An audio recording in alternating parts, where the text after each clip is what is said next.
correct button. Welcome everybody. It's 12 o'clock. So you're joining today for a webinar on the Church of England's carbon footprint. Hopefully starting bang on time. And this webinar is designed to give you the key findings from the Church Emissions Report for 2021. And it's also going to explain what is and out of scope of the Church of England's net zero carbon target. It's also going to look at how we approach measurement using the Energy Footprint tool, which is just designed for churches, as well as the wider Energy Toolkit for other buildings and travel. And today I'm joined by Tom and Catherine, who I will introduce properly in a few slides. Just going to start off with a bit of an advertorial, sort of to tell you what's coming up for the next series of webinars.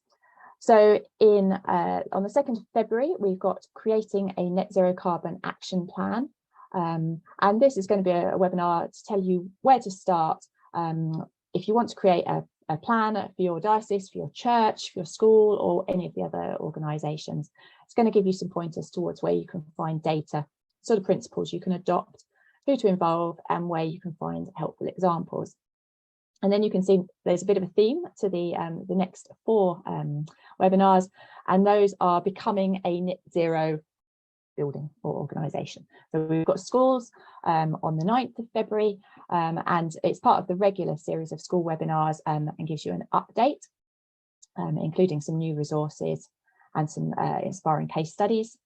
And then on the 23rd of February, becoming a net zero carbon diocese. This is aimed primarily at those of you who are in diocesan roles and you're helping your diocese to get to net zero carbon.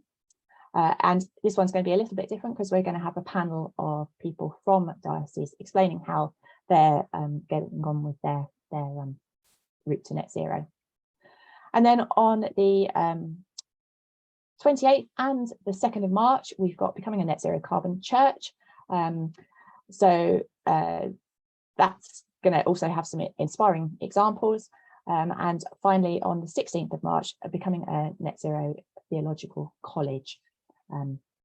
So great further webinars coming up. So if you haven't already, please book onto those if they are of interest. So you probably know the format of this, but just in case, if you've got some general comments, you can just drop those into the chat. But if you've got any specific questions that you'd like Tom or Catherine to answer at the end of their presentations, can you put those into the Q&A? And if you think that someone's already put in a question that is what you would like answered, you can like that, and we'll ask the questions with the most interest when we get towards the end. After the webinar, we will send out the slides to all of the people who are registered for the webinar, so look out for those coming through before the end of the week. And you notice that I turned on the recording, and that will be shared through our website and on YouTube. So if you don't catch something, or you want to tell some of your colleagues that it's a useful webinar, you can see the recording. So it's down to me to introduce our speakers.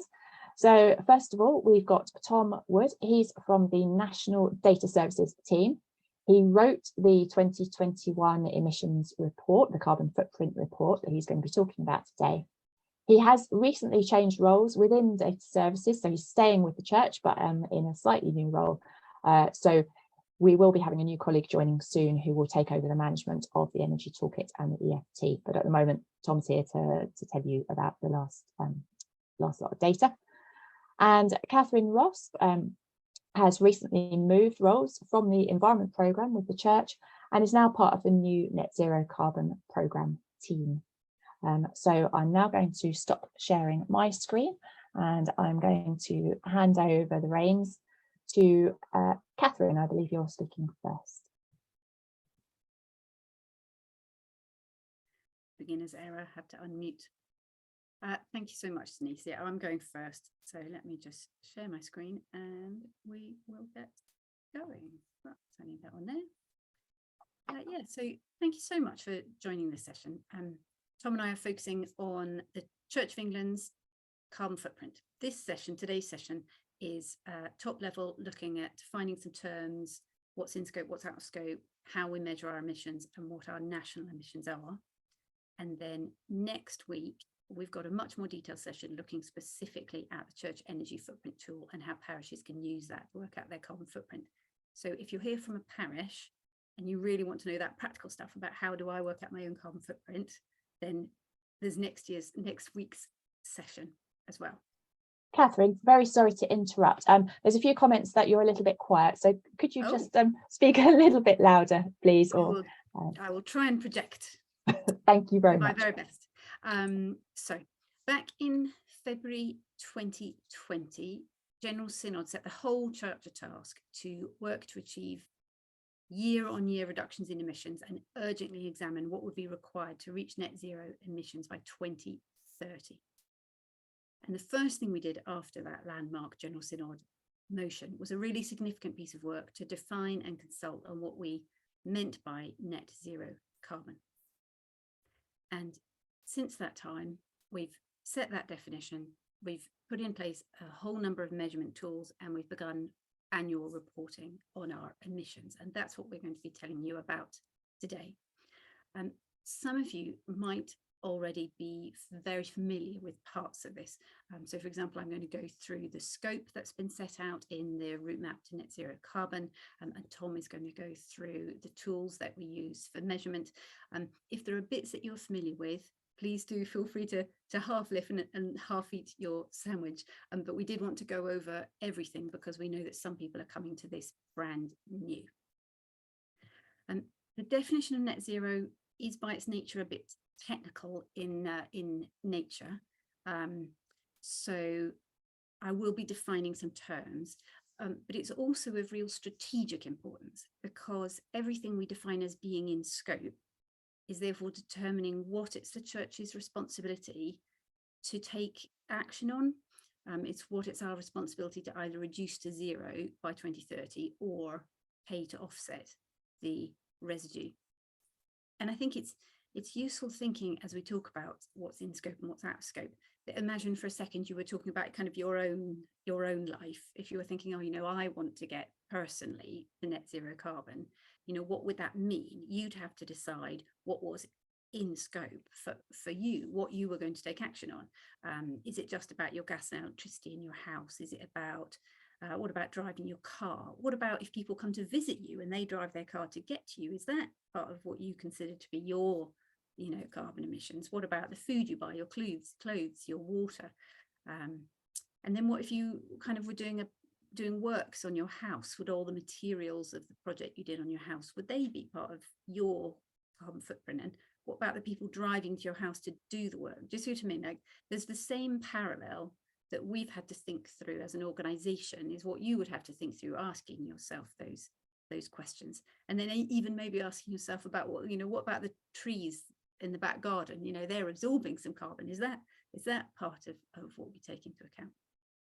We've had to ask ourselves all those same questions on an organizational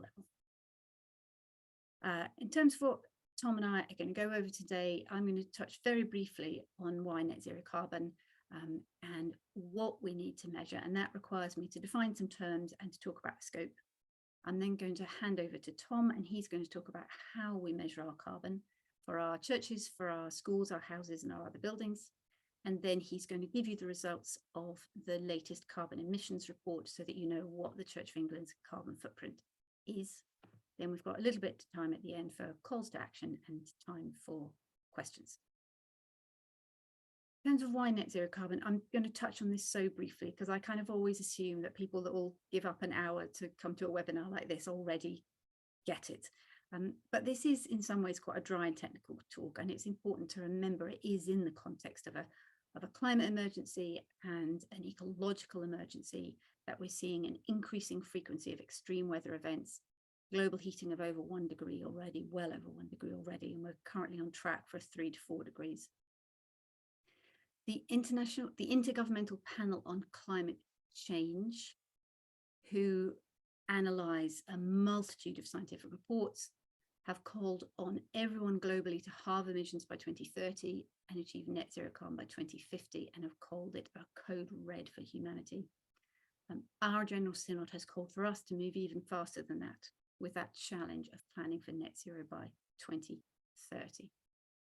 And it's firmly rooted in our mission, the 5 marks of mission, number 5, to strive to safeguard the integrity of creation and sustain and renew the life of the earth. And it also weaves right through mark of mission number 4, about because how we're going to achieve a just world without climate justice. So onto the slightly more drier and technical stuff, defining terms. So first up, carbon and greenhouse gas emissions. What do we mean when we talk about carbon in the first place? So when we say carbon, we're using that as a shorthand for our emissions of carbon dioxide and a bundle of other greenhouse gases generated by the activities of an organization. Every activity, turning on a light, warming up a radiator, driving a mile, buying a ream of printer paper, has a certain amount of greenhouse gas emissions associated with it. And the sum of all of those over a time period are an organization's greenhouse gas emissions for that period. They're measured in tons of carbon dioxide equivalent, TCO2e. The equivalent is because the different greenhouse gases, some of them have more warming impact than others, such as methane, for example, is higher than carbon dioxide. But they're bundled together using agreed factors, and then they're reported as your carbon footprint, and we use carbon just as a shorthand for that. I had somebody who said to me right at the beginning, you know, what does a ton of carbon dioxide even look like? What does it mean? And so I think this picture helps some people kind of think about what is a ton of carbon dioxide. So this is the space that a ton of carbon dioxide would take up.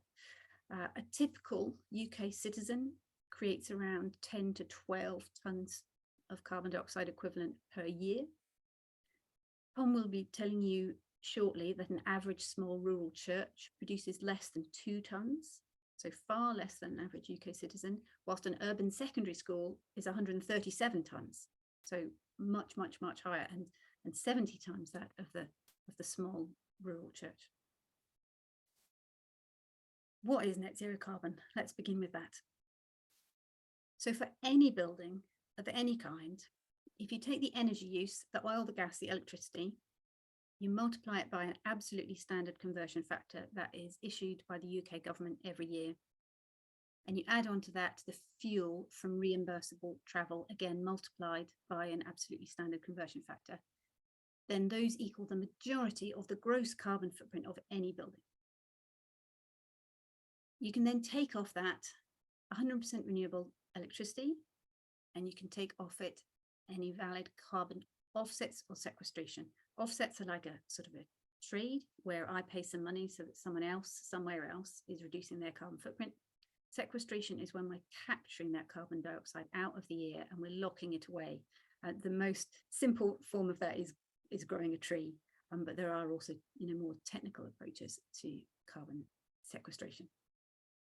Once you've taken those two things off, that leaves you with the majority of any building's net carbon footprint, and that's what we've been asked to get to zero by 2030. So when we're talking about net zero carbon, we mean reducing as much as possible the energy use and the fuel used in travel. We're talking about getting what we do use from clean renewable sources, and offsets and sequestration for the remainder. Another term just to define the difference between energy use and carbon footprint, because it is worth bearing this in mind, that our energy use is under our control. That's about how much we use our heating and our lighting. But the carbon that it equates to, which is found by multiplying the energy use by those carbon factors, the carbon factors reduce for reasons out of our control. So we absolutely control our energy, but our carbon footprint can change over time as those carbon factors change. As the national grid is starting to decarbonize with fewer oil-fired power stations in the mix and more renewables in the mix, which is a really good thing, the grid is gradually decarbonizing, and so electricity is becoming cleaner. And that means that every unit of electricity we use equates to slightly less carbon over time, even without us doing anything. To an extent, that's starting to happen as well with gas, with a proportion of green gas, biogas being available. So it's important that we keep track of both the real reductions in energy consumption and the subsequent larger reductions in carbon that this equates to. I mentioned the carbon factors, and I'm not planning to go into this in any detail at all, but just so that you understand it, the UK government each year releases the conversion factors to be used for that year, and those will be used by every UK organisation. They're what Tom uses in the heart of the calculations that produce the results he'll be showing you later. And when you go in and you crawl around in the spreadsheet, you find things like 1 kilowatt of electricity being 0.291 kilograms of CO2e. And I've just given an example of some of the factors there for 2021. And the electricity factor is gradually reducing each year as the grid decarbonises. So these factors are what are within the workings of the calculations that we take our utility bills, we take the miles travelled, we multiply them by these factors, and we find out our carbon footprint. Another important thing for any organisation, and from whichever part of the Church of England or other organisation you're joining us from today, is that organisations need to think about what is within their control. What are the boundaries of that organisation? So what things are in control? So that's either operationally or financially. So for example, for a diocese, that would be things like the office, fabric works on the clergy housing, some fabric works on some schools, glebe staff travel. There are things significantly under the influence. So for example, for a diocese, that might be church and school energy use. And then things which are absolutely still the sphere of concern, but they're not things which the organisation itself is under control or significant influence of. And so when it comes to carbon reporting, you would work these things out for your organisation and then do carbon reporting on the bits in blue. And the bits in white, you would still try and influence. You would still try and think of ways to influence parishioners' travel. You still try and think of ways to influence clergy families potentially in their lifestyles. But those aren't things that the church itself would measure and report on. And then my final bit of defining terms is Scope 1, Scope 2 and Scope 3 carbon emissions. Again, these are completely standard terms which have been established by the International Greenhouse Gas Protocol. Scope 1 are where your bit of the organisation is in itself burning a fossil fuel. So that's the gas or the oil that's being burned in our boilers. It's the petrol or diesel being burned in our vehicles. Those are direct emissions because we ourselves are doing the combustion. We're creating the gases. That's Scope 1. Scope 2 is the electricity that we use that's being created from power stations, which are burning the oil or the gas. And many organisations, including us, as I'm about to go on to show you, focus initially their work on Scope 1 and Scope 2. Scope 3 emissions are sort of everything else. So Scope 3 emissions covered indirect emissions, so things that you purchase, waste, water, things which are outsourced, those all come under Scope 3. And many organisations, including ours, leave tackling Scope 3 until they've got a really, really good handle on Scope 1 and 2. So in our context, our Scope 1 and Scope 2 emissions are basically heating and lighting and running our buildings and work-related transport.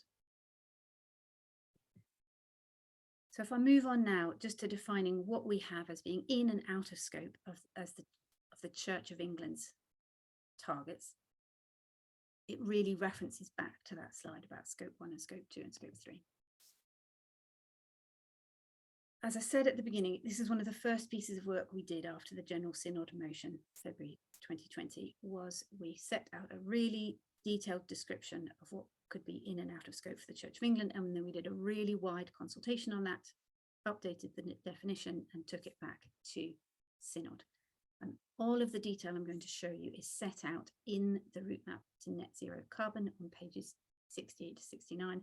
I'm going to go through it pretty quickly now, but if you want to look at the detail later, we'll be sending you the slides, and it is also all in the roadmap document. And to repeat, why is this detail, why does it matter? It's that strategic importance, because what we define as being in scope is therefore determining kind of the church's responsibility to either reduce to zero by 2030 or offset the remainder.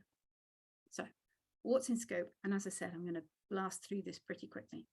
The things in scope by 2030 is primarily the energy use of our buildings, so that's gas, oil or other fuel, and the electricity that we purchase for the following buildings: our churches, our cathedrals, those schools where the DBE has a significant degree of influence, clergy housing, our offices, peculiars, other diocesan property, and our TEIs. It's then also work-related travel. So that's petrol or diesel used, for example, archdeacons on visitations, committee members on visits, reimbursable clergy and ordinary travel, reimbursable staff and volunteer travel. Basically, if there's something which we're financially responsible for through our expenses system, then we're also responsible for it in terms of the greenhouse gas emissions. In standard greenhouse gas terms, this is basically our scope 1 and our scope 2 emissions, and a little bit of scope 3. From those two things, and on the understanding that real reductions in energy use have been made, the following can then be removed when we're calculating our footprint. That's any excess energy generated on site from solar PV that's exported, and then 100% renewable electricity if it's being purchased from the Green Energy Basket or one of the other agreed companies, and we have a list of those. Green gas, again, we've got a list of the ones which are meeting the criteria, and then other reliable offsetting schemes. That's work still to be developed, because that's not needed until toward the end of this decade. We've then got a set of things which are in the kind of amber area. So we know we're responsible for them, but we're not focusing on them between now and 2030. We'll bring them into scope after 2030. Those are our major building projects, our farming and management of church land. We are keeping those two under review. We reviewed them in 2022. We'll review them again in 2025 to see whether we should bring them into scope sooner. And then our procurement, so any items that we're buying, whatever that may be, our water and drainage, our waste disposal, any emissions from people coming onto site, so for example, building contractors, plumbers, electricians, use of emails and the internet, diocesan investments, air conditioning gases. So in standard greenhouse gas definitions, it's our scope 3 emissions, which we're saying, yes, we know we're responsible for them. We're going to bring them into scope after 2030, because we know that our focus this decade needs to be on the electricity, gas and oil in our buildings and our work-related travel. Things which will remain out of scope. It's not to say, I should make this point again, it's not that we're saying we don't want to influence and use all of our abilities to try and encourage other people to reduce these things. We're just saying they're not our responsibility to measure and report on and tackle and offset. So those are the travel of our staff, clergy and volunteers to and from their usual place of work or ministry, the travel of the public to and from our buildings, clergy, family and residents' greenhouse gas emissions from their own daily life, the personal greenhouse gas emissions from the lives of worshippers, those schools over which we have very limited influence, and these are generally the voluntary controlled schools, which are fully controlled by local authorities. So in standard greenhouse gas definitions, these are either out of scope altogether or are scope 3, but so far outside of our influence that we've ruled them out. That was a lot of technical information, which I've blasted through very quickly. So just to say again, we are recording this session. We will send you the slides, and that scope definition is in the route map. But now I'll hand over to Tom, who can tell you about how we then actually measure our emissions and the results of that analysis. Thank you very much, Catherine. Yes, so we measure our carbon footprint through a range of online tools which churches and schools and dioceses can fill out. We have the Church Energy Footprint tool, which was developed in 2019 and 20. This is a tool that's filled out by individual churches. It's part of our online parish return system, which churches already use to submit statistics for mission and return of parish finance. And it collects data on energy use in churches and church halls. In 2021, we expanded the Energy Toolkit, Energy Footprint tool, into the Energy Toolkit, which is managed by diocesan level. It collects data on church schools, diocesan offices, diocesan-owned housing, as well as a lot of other miscellaneous things, such as cathedrals, theological educational institutions, and royal peculiars and other miscellaneous buildings. Next slide, please. So going through each of the tools individually to explain what they are and what they do, we have the Church Energy Footprint tool, or EFT. This allows churches to calculate their CO2 emissions from their energy bills. It gives results as gross and net CO2 emissions. So the gross emissions will be the emissions from all of the energy use in the building, and the net emissions will take into account things like renewable tariffs and exports to the grid from any renewable energy generation, such as solar panels. We produce a weather-adjusted figure that allows for a sensible comparison between different years. So one of the things you'll find is, obviously, if it's been very warm this winter so far, or not today, but last month it was, so we've been using less energy. So if you weather adjust your figures, you can give a more sensible comparison about whether or not you've genuinely reduced your energy usage, or whether that's just a sort of function of the weather being slightly warmer or slightly colder on a given year. We produce energy efficiency ratings for the churches as well, that take into account the building size and number of people using the building. So we've revamped these slightly this year. Previous years, you'd have seen an A to G rating.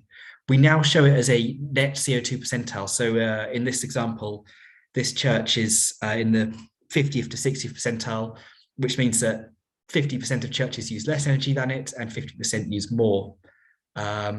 We also produced these bands now that show you emissions per square meter, so taking into account the emissions relative to the building size, and church usage adjusted percentile band, which is a band that's adjusted relative to the number of people that use the building and how long it's open for on an average week. Just another thing that we're quite proud of, the EFT was awarded Innovation of the Year at the Energy Awards 2021, which we're very pleased with. So it's actually the award-winning Church Energy Footprint tool. Moving on to the next slide. So we also have the School Energy tool, part of the Energy Toolkit. This is for helping schools calculate their carbon emissions. We can enter data either from the school's energy bills directly or from the school's display energy certificate. And this tool can be filled out by the school or the diocese. There's some discretion about so dioceses are at their own discretion as to what they think is the best way to collect this data. Either they could ask schools to fill out the toolkit themselves, or someone centrally from the diocese can collate the school's DECs. It's open to whatever method the diocese finds most helpful and most efficient. As with the church EFT, we have weather adjusted figures, gross and net CO2, and energy efficiency ratings that take into account building size and occupancy. Next slide, please. We also have a tool for measuring emissions from clergy housing. This uses data from domestic energy performance certificates, or EPCs. So we go into the EPC technical data, we take out the assumed energy costs from the EPC report, and we then I've then reverse engineered the EPC formula to convert that into a kilowatt hour energy use. We then apply up-to-date conversion factors to this data. So rather than getting, so say if you had an EPC from 2016, which would give you the carbon footprint from 2016, rather than showing you that, because we can go and recalculate the kilowatt hour energy usage, we can give you, we can use this to estimate what the carbon footprint in 2022 would be from your EPC that was done in 2016. We also have features in this tool that allows dioceses to estimate the carbon reductions from actioning EPC recommendations.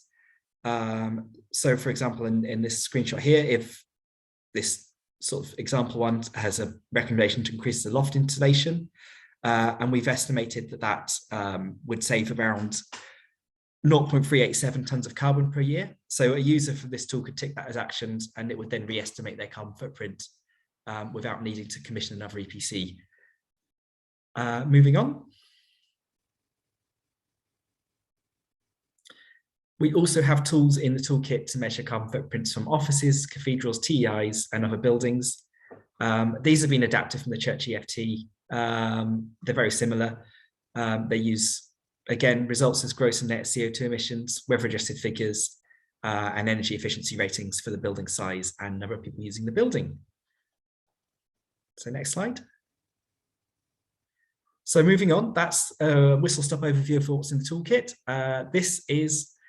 So I'll now go on and talk about the figures from the Church Energy Footprint Tool report in 2022, which measured 2021 data.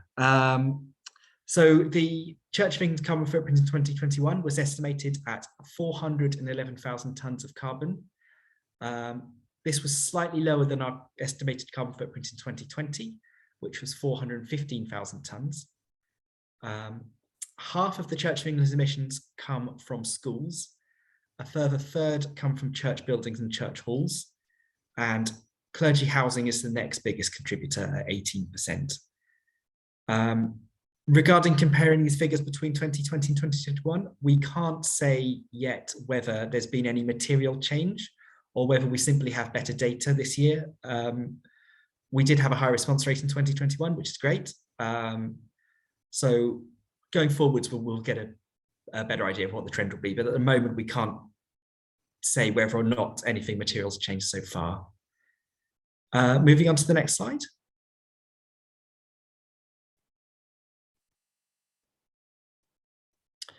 So in terms of emissions from churches, we had 32% of all churches completed the energy footprint tool in 2022, which was providing data for 2021, which is up by 8% of the 24% completion rate for the previous year, which is very good. We estimated around 111,000 tonnes of carbon dioxide equivalent came from churches, around 15,000 churches, and a further, we also estimated there was a further 3,000 church halls who contributed around 16,000 tonnes of CO2, which brings the total from churches and church halls up to 126,000 tonnes of carbon.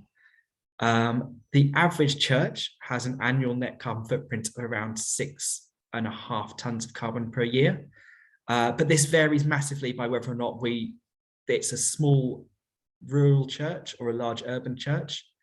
Large urban churches emit around 20 tonnes of net CO2 per annum, which is about 15 times the amount of an average small rural church, which emits just under 2 tonnes of net carbon per year. So big differences based on the size of the church and whether or not it's in an urban or rural area. Moving on. Schools are the biggest contributor to the Church of England's carbon footprint at 48% of our total carbon footprint. We estimated that at around 196,000 tonnes of carbon in 2021, and this was more or less unchanged from 2020. I think it was a difference of like 1,000 more or less. I think it's really, really similar number. The average school has a net carbon footprint of around 48 tonnes, which is around 7 times that of the average church. Again, there's a big rural-urban split in terms of carbon emissions, and a split by primary and secondary school.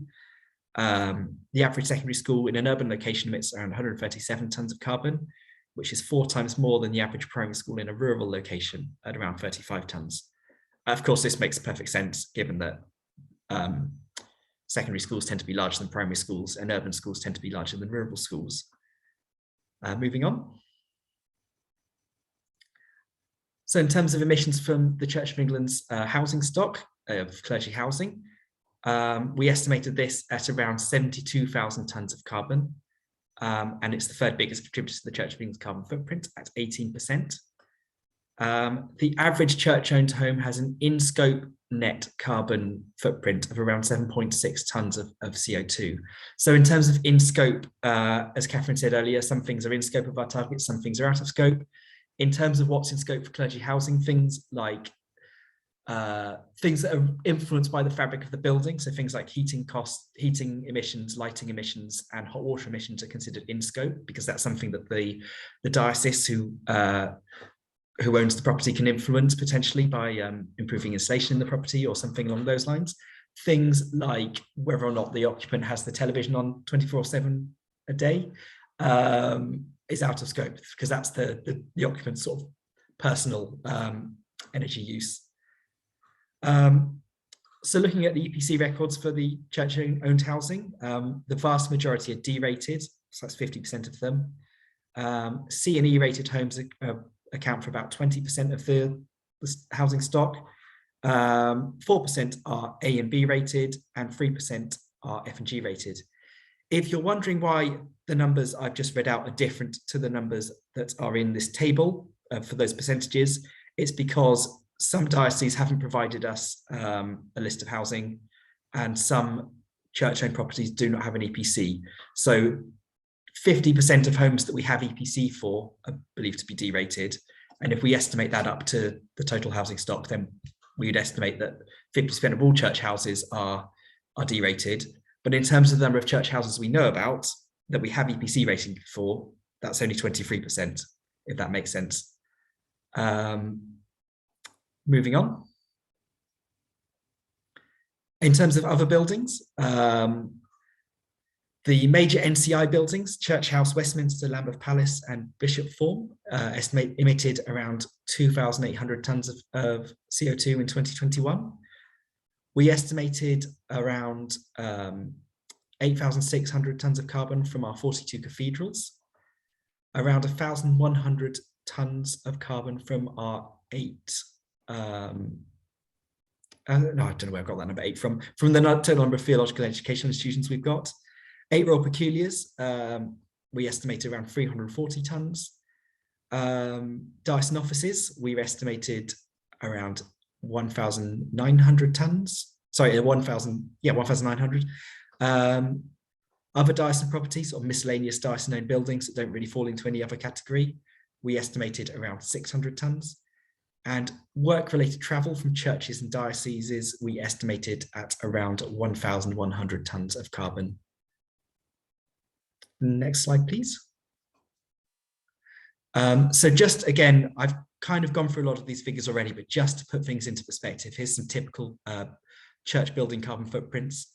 As I mentioned earlier, churches by small, medium and large size and urban and rural, primary and secondary schools, and by urban and rural, and average emissions from different types of homes by EPC band, diocese offices and cathedrals. So this just to give you a sense of what types of buildings emit more than others. Schools and cathedrals, massive emitters, churches and homes less so. Moving on to the next slide.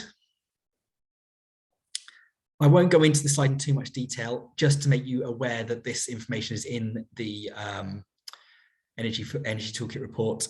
It is a breakdown of emissions by diocese, and then further broken down into different building categories. So if you want to look up your own diocese, I'd suggest either looking at this slide or going to the Energy Toolkit report. And if we go on to the next slide. Calls to action. Is it me or you doing this, Catherine? I think it's you. I think it is. Okay, then.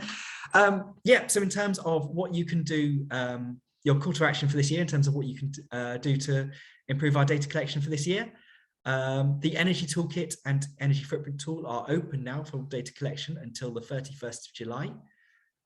Please encourage your churches to fill out the EFT. We're also running a webinar next week, which is going to involve a live demo of the EFT to show churches how to fill it out. Schools, as I mentioned earlier, there's a discussion about what, it's down to the diocese as to what they think is the most efficient way of getting the school DEC data, the school energy data. Either the dioceses can collate DECs, or schools can enter their own data if that's the route the diocese wants to go down. I'd say anecdotally, a lot of dioceses seem to prefer the former method of collating DECs. Housing, check your EPC records are up to date. If you haven't, your diocese hasn't sent a list of properties to the research and stats team, please send them over to that email address below, and we can try and get them uploaded into the toolkit. Offices, diocese and travel, diocese, please complete the tool.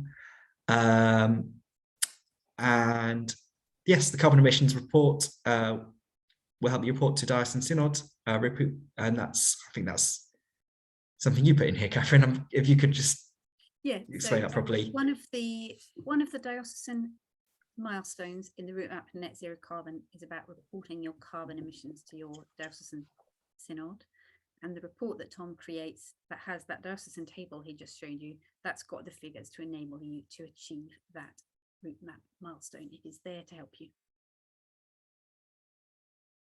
Okay. I think that's our slides done, isn't it, Tom? I think it is, yeah. I'll stop sharing. Thank you both very much. Really, really great. Very fast rattle through the scope and the results from 2021. We've got lots of questions. So as I mentioned at the start, if there's a question that you're particularly interested in, if you click the little thumbs up button, and we'll run through them in terms of the ones that have had the most upvotes. So I'm going to start asking the first question. Which is, I'm going to ask this of Tom. Do you mandate that all churches complete an EFT? And if not, how do you incentivize report completion? Actually, maybe that's a question for Catherine. Which one of you would like to answer? I would say I personally can't mandate churches to do it. I think that would have to go through synod, I think. So at the moment, it can only be voluntary, unless I understand some people would like that to change, but that's outside of my sphere of influence. Catherine, if you've got anything to add to that? No, I mean, all of the data collection. So there's the 3 modules in parish returns, aren't there, Tom? There's the stats submission, there's the finance return, and there's the EFT. And they're not mandated, but they're very, very strongly encouraged. And the 2 modules which have been around much longer, I think stats submission and the finance returns are both sort of 90% return rate. About right? Yeah, they're very well established. They've been around for ages, long before I got here. EFT's been there. We're on year 4 year now. 4, so yeah. It's rising, but it's not yet at the same. It's not as established as the other 2 modules yet. Yeah, we have had a comment from Hannah that only 20% of their churches managed to complete that or submitted their data last year. So obviously there is that strong encouragement if buildings can submit their data. The next one is around, I think it's more of a comment rather than a question as such, but around car usage and the fact that that disadvantages the low paid if you don't have viable bus routes, and if it can't be easily accessible by public transport. And there's also the sort of issues of people who are less mobile, who can't cycle or walk. So is this sort of, just a preoccupation of those in a more stable financial situation? And there was also a comment that many churches in one benefice at a notable distance from each other. How could those be accessed without using a car or electric charging points? So I don't know whether either of you want to comment on that. I think it's more of a I mean, I can't disagree with anything that they've written. Clearly that's the reality of where they live. I guess I would say there is a climate crisis, and each part of the church is called on to do what it can, but what is feasible in one area might be different from another. And there certainly are, there are rural churches which don't have a bus route. So unless you have a very fit congregation and clergy who are willing to cycle, that will be the reality in that area. But it doesn't mean that we can't try and tackle our work-related travel where it's feasible, where we can. And in the sustainable transport hierarchy, you've got walking and cycling at the top, then you're into public transport, And then as you get into cars, there are things like lift shares, and it's not necessarily saying you can't get a car, but could you lift share? Can you use an electric car? If not, then obviously the car is still there, and then flying at the bottom of the sustainable transport hierarchy. So I would just say, I think the call is there on each part of the church to try and work out what they can do. Yeah. And of course, parishioner travel isn't actually within scope at the moment, but there is that influence side of things. Thank you. So this is a question for you, Tom. Can you explain how you factor in usage/occupation of the building into the church's final carbon footprint? And there was a similar question, which now I can't find. I think I saw that one. It was about elaborating that thing. Yeah. So in terms of the building carbon Church usage. yeah. So in terms of the building's carbon footprint, the building's carbon footprint will be the same. So if they've used 3,000 kilowatt hours of electricity, their carbon footprint is the same whether or not one person uses the building or 1,000 people use the building, because that's their carbon footprint. That's based on how much energy they use. What the sort of church occupancy measure is it's a way of giving the church some insight into whether they use a little or a lot of energy, considering the number of people that use the building and how often the building is open for. It's not, so all that is just to give the church a bit of insight into how that energy use is kind of compares to the usage of the building, if that makes sense. So it's a measure based on how many people use the building, sort of, which we pre-populate from self-submission, and how many hours a week the building's open for. We're not grading churches on this. We're not judging churches on whether or not they're using a lot of energy or not very much energy from the number of people using the building. It's just there to give the church a sense of whether or not how their energy use compares to how many people use the building. Thank you, Tom. I think the next question is for you, Catherine. It relates to one of the diagrams that you showed. And the question is that the person is intrigued by the equation in your diagram that energy use plus fuel from reversible travel equals and sort of starred the majority of gross carbon footprint. For most organisations, they find that scope 3 footprint vastly exceeds their own energy and fuel use. So is this something that the CofE has scoped?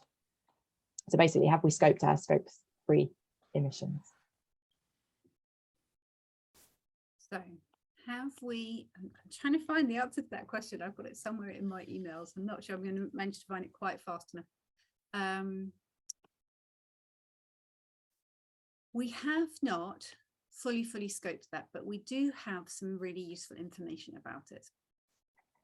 So the two bits of relevant information that we've got are, we've analysed a whole load of our church energy audits, and we looked at, in those church energy audits, how much of the church's energy use was on kind of running the building, and we found that 84% was on heating the building. So that we know that heating is the absolutely biggest single slice in general for our church buildings. We've also got a small sample of data where churches have completed the EFT that Tom's just been telling you about, and have also completed the much wider carbon footprinting tool that Climate Stewards has created, called 360 Carbon. And we're going to be talking about that a little bit more next week. So for that sample of churches who've done 360 carbon, and we've got their whole carbon footprint, we can see what slice energy use is. So scope 1 and scope 2 is, and that was the email I was trying to find from memory, it's about 80%. So those figures are making me very reassured that if you take a whole church's carbon footprint, the vast majority is energy, and if you take energy, the vast majority is heating. So we're focusing in the right place. And intuitively that makes sense, because we have very big spaces that we are attempting to heat at the moment, whereas we're not an organisation that manufactures things. We're not an organisation that has huge amounts of procurement, and therefore we wouldn't expect that to be very high. We're not an organisation that creates huge amounts of waste, so we wouldn't expect that to be high. So the bits of data that we have, and also it fits intuitively with what we know about our organisation, is that scope 1 and scope 2 are the vast majority for us. we haven't yet, for example, commissioned external consultants to come in and measure that for us and absolutely pin that down. And we have got that on our radar, haven't we, Denise? That's something that we should do to confirm that sort of intuitive understanding we have of how we are. I hope that's sufficient to answer Samantha's question. Thank you, Catherine. So the next question says that the calculations only show a reduction by 100% renewables. Is there no reduction by suppliers who supply the mix, including renewables, but not 100%? I think you answered this, Catherine, actually within your presentation, that the grid is generally decreasing, decarbonising. But in terms of the way that the church is looking at this, would you just like to explain about why that discrepancy is there? Yeah, it's oh, go for sorry, it. I was going to say that's already factored into the carbon factors. So the carbon factors are based on the average fuel mix that's in the grid. So if British Gas are buying general electricity and they're buying some of it from a gas-fired power plant and some from a wind farm, that's already factored into those carbon factors. Unless you were going to say something different, Catherine. No. Thank you, Tom. I'm just going to cover off the question about whether each parish gets an EFT report and will the diocese get a copy of the report. Thank you, Hannah. She's answered this one, but I'll just read it out for anyone who's not looking at the questions. That you, once you've entered all of your data into the EFT, you do get a calculation that shows you what your carbon footprint is, and then each diocese receives a spreadsheet containing the data for all of the buildings in their diocese. So that one has been answered. Thank you. And then we have a question about schools data, Tom. So DECs won't change annually. So how do you hope to accurately record the change that schools will hopefully be making? So with DECs, they are required to be done annually if the building's over a certain size. I think it's 1,000 meters squared off the top of my head, but I can't quite remember. But there is a certain threshold of building size where they do have to be done annually. For those which aren't done annually because the building's below that threshold, we just simply assume the energy use hasn't changed and we apply the most recent carbon factors to that energy usage. Thanks, Tom. Next question is about the out of scope areas. So those things like agriculture and investments could have a significant impact on carbon. So shouldn't we be including those and prioritising those? I think that's a question for you, Catherine. So the significant holdings of investments that the Church of England has are within the national investing bodies, not within the diocese. I should have said this at the beginning actually. So the national investing bodies have their own SINOS target and are measuring and reducing their carbon emissions against their own target. So the Church Commissioners' investments, which are the material ones, are being measured, and a lot of work is going on that side. The ones which are on our side, the kind of operational target, are the diocesan investments. Most of those are not material compared to heating, lighting, energy, and also most dioceses are invested with CCLA, and CCLA is already divested of fossil fuels. So again, we do not think that the diocesan investments are a material figure to be measuring and focusing on at the moment. That is something we could do more work on, but it's not currently the priority, which is heating, lighting, travel. Agriculture is a really tricky one. I mean, we could talk for an hour just about land.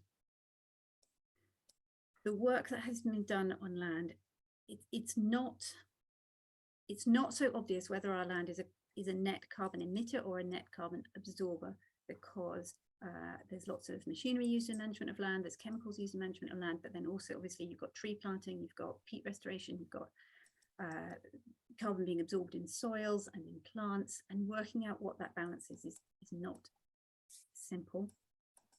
We have done quite a lot of work thinking through whether land should be in scope or not, and up till now what we've concluded is that it shouldn't be. Not that we shouldn't be doing everything that we can as an organisation to try and look at how we manage our land for nature and for carbon capture, but in terms of the strict kind of measurement and reporting, it's very hard to measure the carbon in your land. It's not clear that the changes in management practice that we might be able to bring in in the short term would actually have carbon reductions by 2030. So for those and for a number of other reasons, at the moment, we have decided to keep it out of scope, but have that decision be under review. But that doesn't mean that we're not thinking about how to manage our land better for climate and nature. Thank you, Catherine. There's a question about the fact that putting in insulation in larger churches is a loss leader, and would it be better to seek comfort or radiant heating and focusing on the used areas as a more realistic measurement tool? And I think that comes out quite strongly throughout the route map that you know, thinking about heating the people rather than the space is one of the key themes there. I don't know whether either of you want to add anything to that. I need to say, come along to our webinar on how to have a net zero carbon church, in which heating the people will be mentioned. Thank you. Okay, we've still got 15 questions and we've only got 4 minutes left. So I think just a couple of ones that are probably worth picking out, because there was a couple on things like the fact that technology can, or how do we compare between having a meeting over Zoom or having a meeting in person to avoid unnecessary travel. Have either of you got anything you'd like to comment on that? So there's a couple of questions also about sort of low energy use at doing the virtual, but then you've got the servers sitting behind those.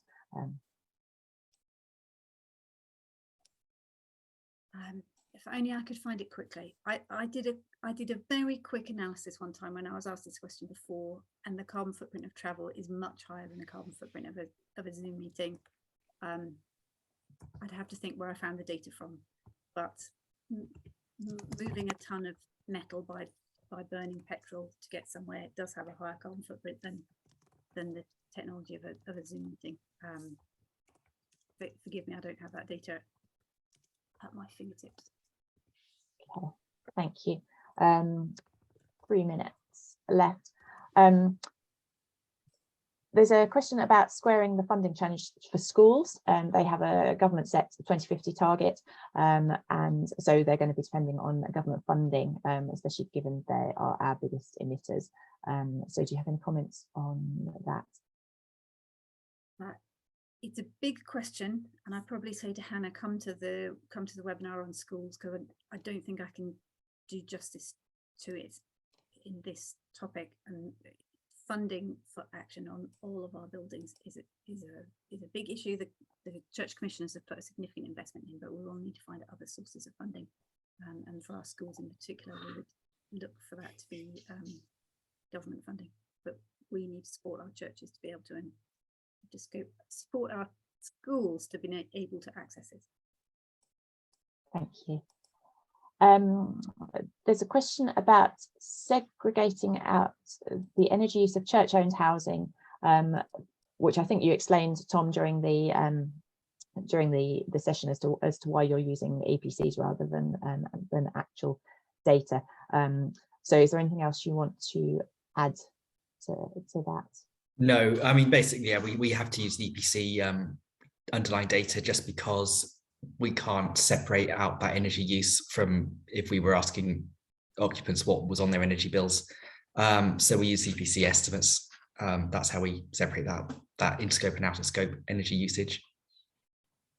Thank you. And I think this is going to probably be the final question, which is about building a business case for investing in green energy. The 2021 report is really helpful, but shows how the emissions are unevenly distributed. So where there's low emissions, such as small and medium-sized rural churches, would it be a more realistic strategy to offset emissions or invest in planting trees? I think, Catherine, one for you. For our small rural churches, their carbon footprint is already really, really, really low. If our small rural churches could manage to maintain the building and switch to a green electricity supplier, they will basically be zero. It's so low already. you know, and as Tom's figures show, less than 2 tonnes for an average small rural church. They're only running the heating 3 hours a fortnight. Just focus on maintaining the building, clear the gutters, fix the broken windows, deal with the worst of the drafts, get yourself a green electricity supplier when the market settles back down, and you're basically there, especially when you take into account, whilst we don't measure it, we know that we've got churches that are looking after these precious churchyards filled with trees and plants and soils that are absorbing carbon. Yeah, thank you. And there's also one question that just says, you know, how much of the net zero target will be made up of offsets? And what we've actually said is that there should be no, you know, the whole aim is to reduce energy consumption and hence carbon emissions as much as possible. And we should only really be offsetting that which we can't reduce by any other means. So we're looking at an offsetting target of no more than 10%. So we are at 1 o'clock now, and I'm really sorry to everybody that we haven't had a chance to get through your questions. We've still got 12 open, and so apologies about that. If there's something specific that you do want to know from us, please do contact either Catherine or Tom or myself, and we'll do our best to answer your questions for you. But I think really that just remains for me to say, don't forget there are other webinars, and I've put the link in the chat as to how you can access those or look on the website. And thank you very much, Catherine and Tom, for a brilliant presentation. Really useful. We've had some great reactions in the chat. So thank you for what you've presented today. So thank you very much, and goodbye. Goodbye.